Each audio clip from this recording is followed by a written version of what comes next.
Pronti? 1, 2, 3. Buona la prima con veloce Castiglione che va a condurre nei confronti di Zarbon del Sile, che chiede, ottiene strada e passa. In terza posizione c'è Venusia Jet, in quarta Avikachuk SM che precede Aaron del Ronco, quindi Aldebaran Rob, Barnaba Baba, poi Albereta Cla, via via gli altri. Primi 200 metri in 14,8 per Zarbon del Sile, che ha preso la testa. Inizia a camminare al comando mentre sposta al largo Aaron del Ronco, mentre Aldebaran Rob anticipa al millimetro Barnaba Baba che sbaglia. Numero e così 9, 400 metri se ne vanno in 36. Barnaba Baba squalificato. A tabellone Barnaba Baba.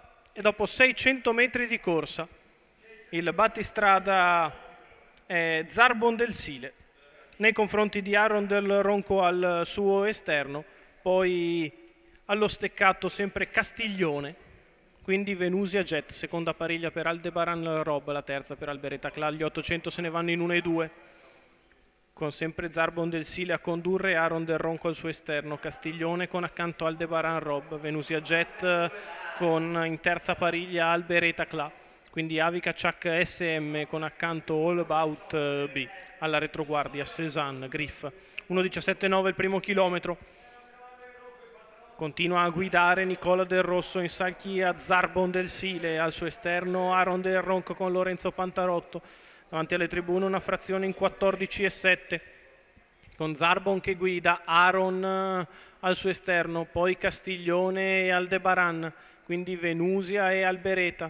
Ancora Avica e All About B, la piegata di destra che se ne va in 15,1. Zarbon del Sile che inizia leggermente ad accelerare, si muove in terza corsia Aldebaran Rob che viene stappato per dare il parziale. Zarbon del Sile che prova a replicare allo steccato, la retta opposta alle tribune in 14,5, con Zarbon che si difende dalle offensive di Aaron e di Aldebaran. Poi si avvicina anche Albereta, sotto c'è Castiglione in attesa dell'open stretch, quindi All About B in mezzo alla pista, la piegata conclusiva con lotta apertissima, la rottura da parte di Castiglione. Zarbon del Sile in vantaggio, Aldebaran Rob che attacca a centropista e passa. Aldebaran che è passato Numero nei confronti 2, Castiglione, di Aaron del Ronco. squalificato. Aldebaran Rob che regala il triplo sul traguardo a Giuseppe Marseglia. Al secondo posto sbuca Corin ZS, per il terzo All About B copre completamente Albereta Cla. Sul traguardo il primo a transitare è Aldebaran Rob, Giuseppe Marseglia, Alessandro Gocciadoro, la scuderia Marseglia, il triplo in giornata, ma c'è il giallo della giuria per vedere quello che è successo dopo 400 metri di corsa. Sul palo la vittoria è di Aldebaran Rob e Attenzione, Giuseppe Marseglia. la giuria, prima di confermare l'ordine d'arrivo, si riserva di visionare il filmato della corsa.